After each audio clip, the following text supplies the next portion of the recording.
Hi, everybody. I'm Dyer. I'm an online editor at KUOW, Seattle's NPR station, and I'm here answering your Covetiquette questions, your curiosities, and your pet peeves. Because these days, it's not just about manners or being polite, it's about staying safe and saving lives.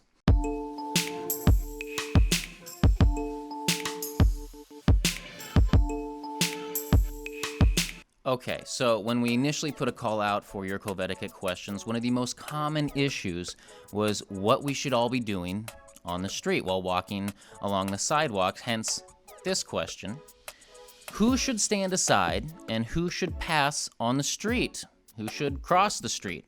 I'm going to draw from our conversation online, I'm going to draw from some reporting, and I'm going to draw from my personal motto, don't have a pandemic, have a plandemic. And I'm not taking that back. Let's go with giving older folks the right of way first. According to Washington State's health department, about 34% of our cases so far are with people among the ages of 60 and higher. Okay, next priority. We're going to give it to people with children or people with pets, and that's for a couple reasons. For starters, children and pets, we have to all admit this, they can be kind of like wild cards. They could dart off at random, and they like to go up and sniff people. Dogs do that too. According to reporting by NPR and information from the CDC, there's little to no evidence that household pets or animals in general can transmit this virus. That said, aside from tigers, apparently there are a few tiger cases out there. So if you do see a tiger on the street, that's probably best time to run away. And kids. Okay, so NPR has reported that children show little to no symptoms most of the time. Don't take that as children cannot be affected by this virus. They can. It's often speculated that they can actually transmit this virus while not being greatly affected themselves. In Washington state, only 4% of all cases are with children 19 years of age or younger.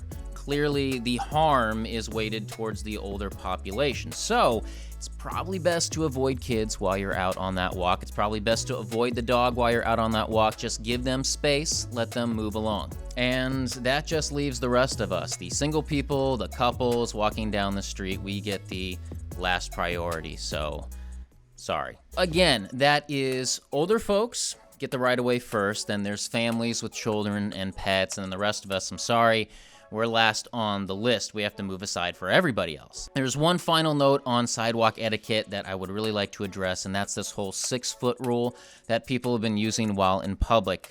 KUOW's John Ryan did a really good report that suggests you might need a little bit more space while you're out in public on the sidewalk. If you are walking, there are studies that suggest you need about 15 feet behind other walkers. If you're running, you might need about 33 feet. Now, you can get more details about that in the story we have on KUOW in our coronavirus series with a lot of other coronavirus and pandemic reporting we have. The link to that is in the description below. Thank you for watching the very first episode of Covetiquette. Make sure you subscribe to KUOW, and if you have your own questions and concerns or curiosities about Covetiquette, please leave them in the comments below. And we will be back next week with a topic that is sure to make everybody angry: children.